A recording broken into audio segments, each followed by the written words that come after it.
How to get shiny Pokemon Go cheat. Hello everybody, welcome back to my channel. This is me Pipin Bastant, and today I'll guide you on how you can get shiny Pokemon in Pokemon Go.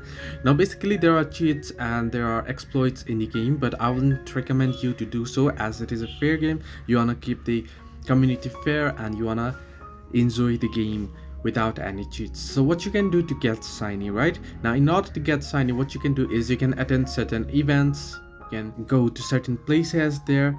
You don't need to go far away, but you just need to go ahead and explore where there is plenty of Pokemon Go spawn. So what you want to do is once you see the Pokemon there, you want to simply tap on it, and if it is a shiny, you'll find it right here. So basically you won't be able to recognize a shiny, so you want to tap on the particular Pokemon that spawns, every single Pokemon that spawns there, and you want to go ahead and you want to see if that is a shiny, and if it is a shiny you can get your hands on it. So this way you can easily get shiny Pokemon in Pokemon Go. Hope this helped you. Do like and subscribe, and do not forget to leave a comment down below if you have any further issues.